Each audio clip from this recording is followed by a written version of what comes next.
자여 내 영혼이 잘됨 같이 내가 범사에 잘되고 강건하기를 나간 구하네. 사랑하는 자여 내 영혼이 잘됨 같이 내가 범사에 잘되고 강건하기를 나간 구하노라.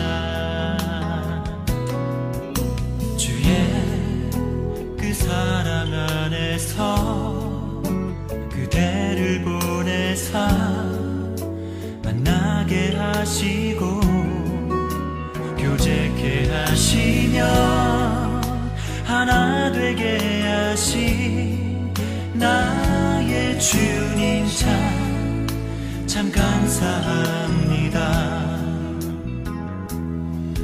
이런 소중한 그대를 바라보며 나 고백하고픈 말 너무 소중한 그대를 축복하며 이렇게 고백합니다. 사랑하는 자여 내 영혼이 잘됨 같이 내가 범사에 잘되고 강건하기를 나간 구하네. 사랑하는 자여 내 영혼이 잘됨 같이 내가 범사에 잘되고 강건하기를 나간 구하노라. 나간 구하노라.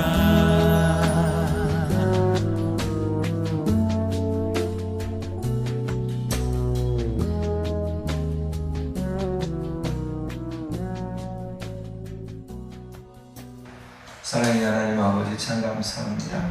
주님 이 새벽 우리를 불러주시고 주의 놀라우신 은혜와 사랑 가운데 함께 하시니 너무너무 감사합니다. 오늘 이 시간 이제 사사기를 들으며 주님 우리 안에 있는 모든 우상들을 제거하시게 하시고 또 말씀을 통해 우리에게 오늘 하나님과 함께 살아갈 지혜를 얻게 하여 주옵소서. 하나님을 아는 것이 큰 능력입니다. 우리가 이 능력을 가지고 세상 가운데 살면서 주의 사랑을 전케 하여 주옵소서. 믿고 감사드리며 우리 주 예수 그리스도의 이름으로 기도드렸습니다. 아멘. 오늘부터 사사기를 시작을 합니다. 사사기는 사사들의 이 행적에 대해서 쓴 책입니다. 사사기라고 얘기를 하고요. 사사라는 것은 그 당시에 이스라엘이 큰 위기가 닥쳤을 때 그 위기를 헤쳐나갈 수 있도록 하나님이 세워주신 사람들이기도 합니다. 이 사사들의 면모를 보면 다 달라요. 저마다 다르고 신분이 다르고 또 하는 일도 달랐습니다. 뭐 어떤 계층이나 그게 중요한 게 아니고 하나님이 부르신 사람이 과연 어떻게 이 하나님의 일을 감당하는가를 잘 보면서 우리도 사실 그러한 소망을 가져야 됩니다. 하나님이 나를 부르셨을 때 나는 어떻게 행해야 되고 어떻게 살아야 되는가, 이것이 우리 신앙의 근본적인 질문이 되어야 되는 것이죠. 자, 그렇다면 1장 1절부터 21절까지 우리가 보면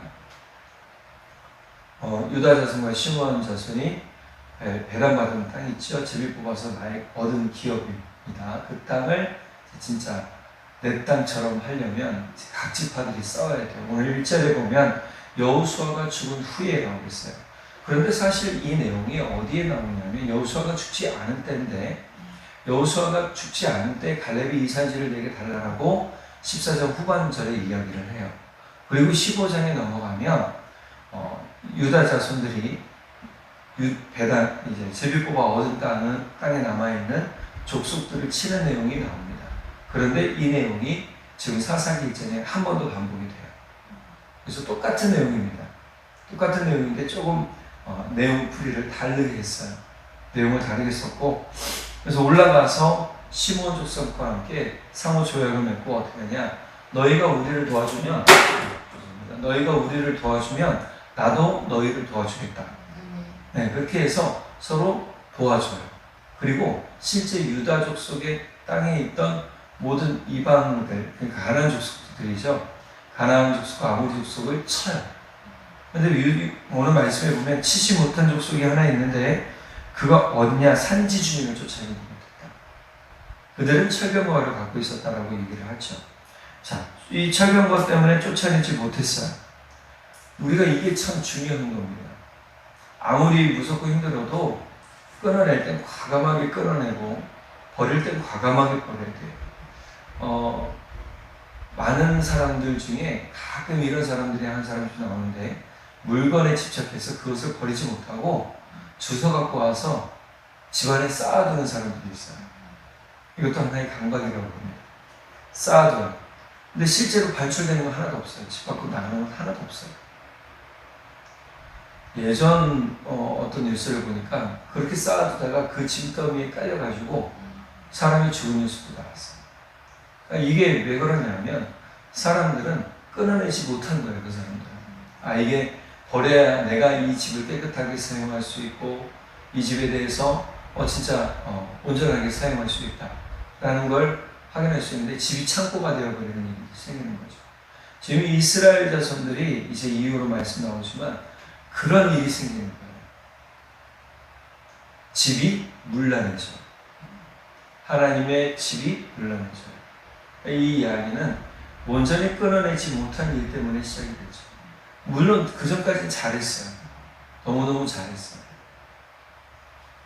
그래서 아도니베섹이라는 사람, 여기 말씀해 보면 4절에서 유다가 올라가매 여호와께서 가나안 족속과 브리스 족속을 그들의 손에 넘겨주시니 그들이 베섹에서 10,000명을 죽이고 그리고 베섹의 왕 아도니베섹을 잡아서 엄지손가락과 엄지발가락을 잘랐다.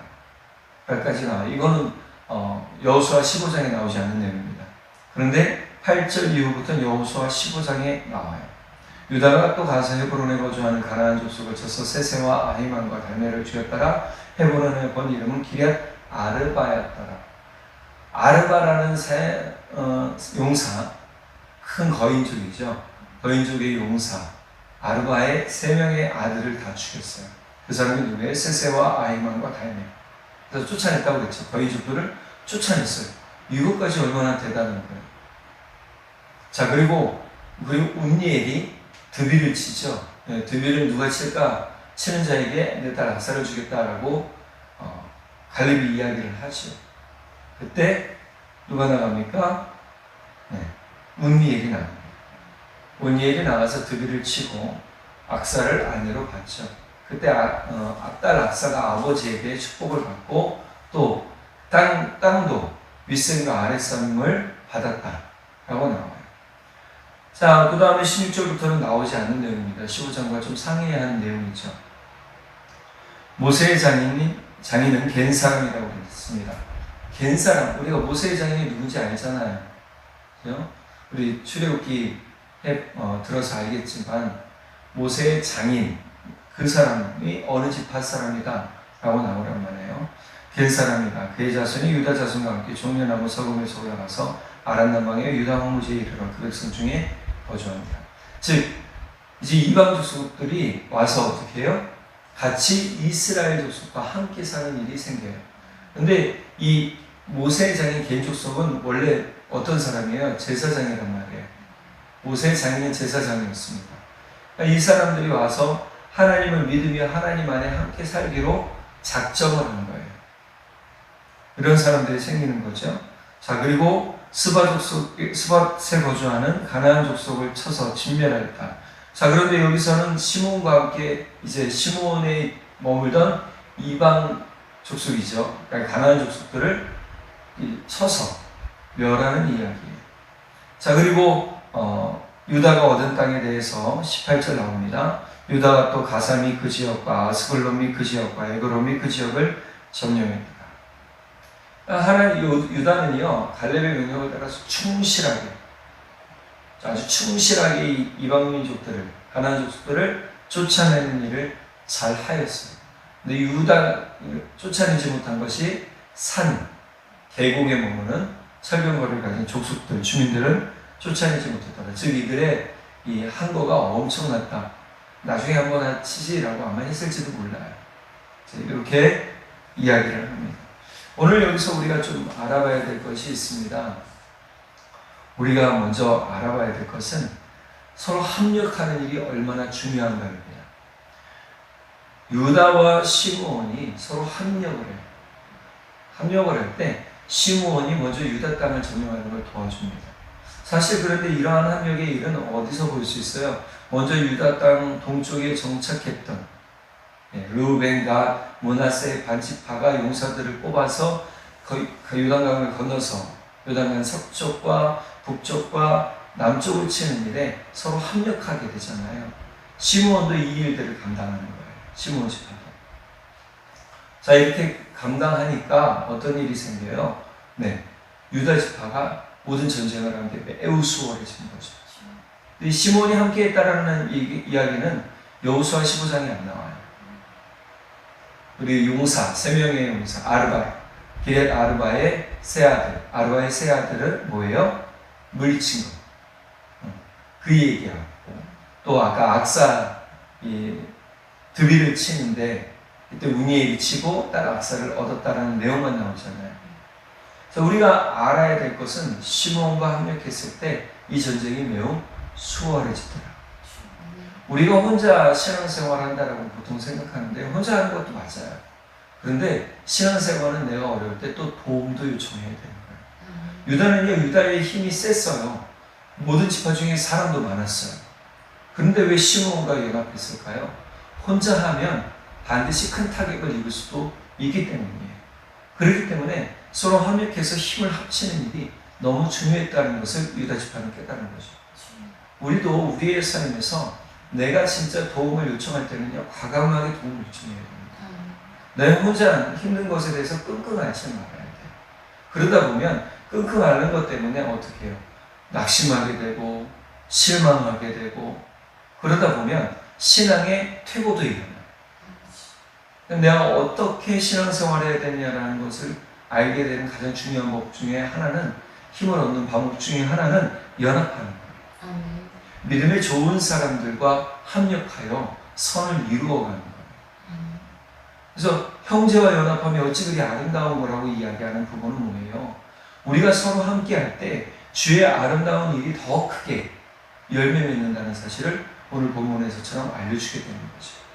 오늘 이 본문은 그래, 연합하는 것이 우리에게 우리의 수고와 우리의 힘을 더 아끼며 서로 힘이 더욱 커지는 일을 만들어내는구나.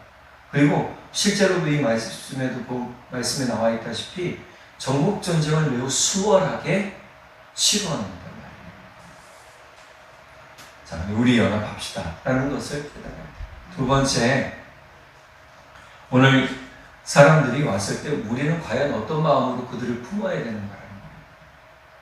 오늘 말씀에 보면 모세의 장인 겐사람이라는 지파가 나오죠. 모세의 장인은 우리가 잘 알다시피 모세의 아내는 누구였어요? 시보라였잖아요. 그죠? 자, 이 사람들이 주님 앞에 나옵니다. 이스라엘 백성들이 되기를 해요. 실제로 출애굽할 때도 광야길을 모르니까 이드로의 아들들이 시보라의 남매들이죠. 그 오빠들이나 또는 남동생이 그 길을 알려줘요. 광야길을 알려주는단 말이에요. 자, 이렇처럼 모세의 장인인 겐사람이라고 했지만 이 사람들이 왔을 때 유다 민족들은 어떻게 해요? 이들을 품어요.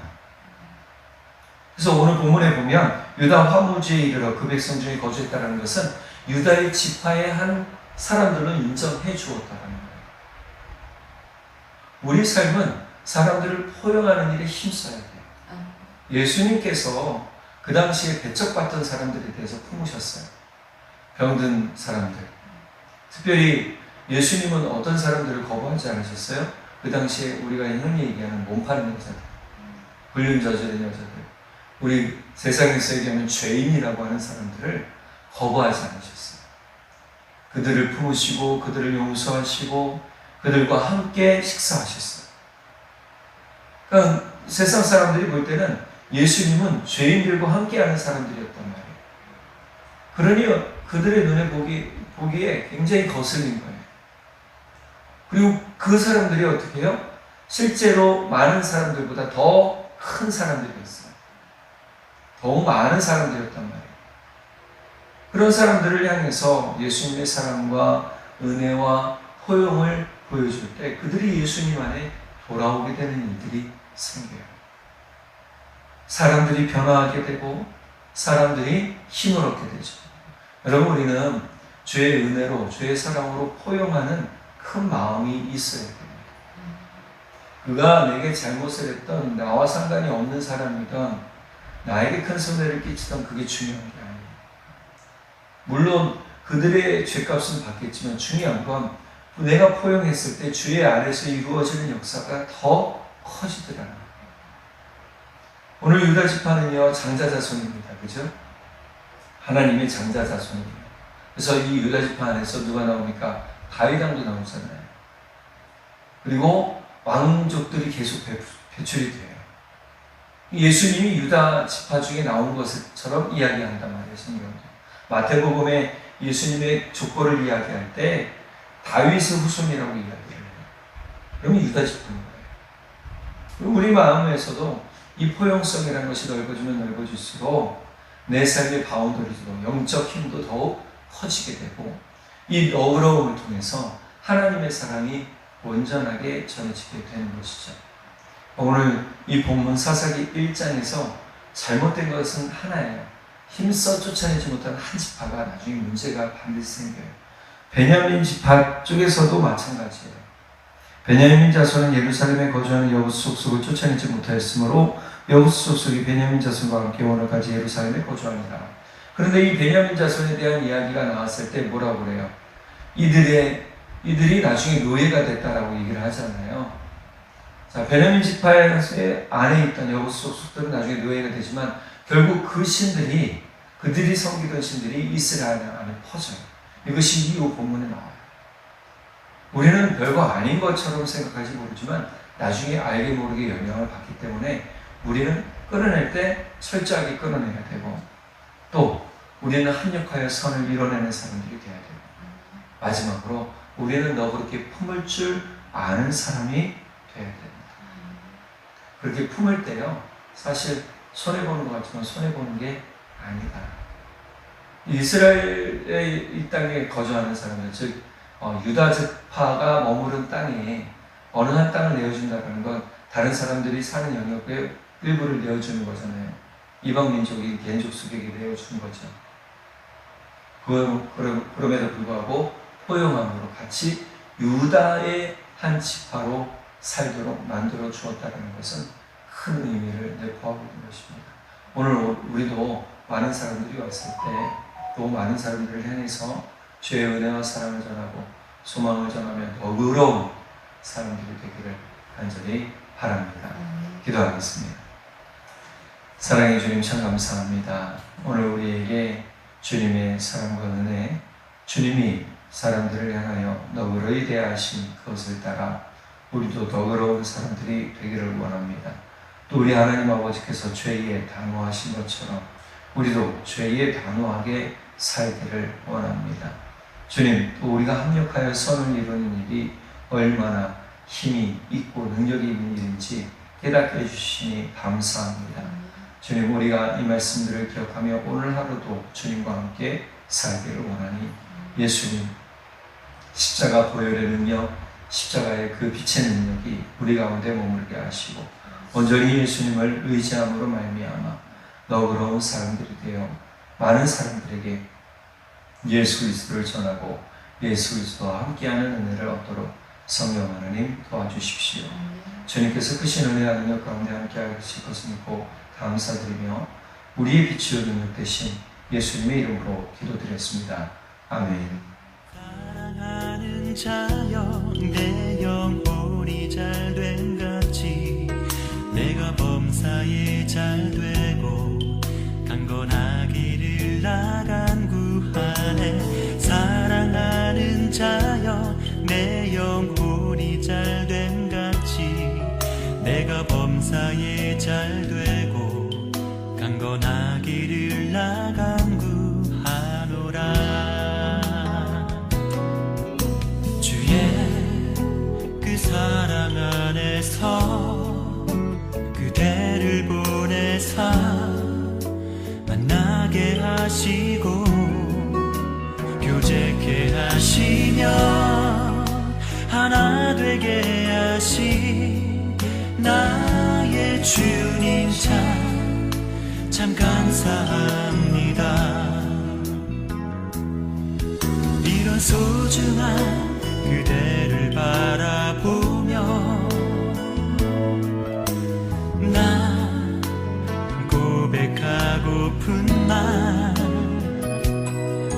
너무 소중한 그대를 축복하며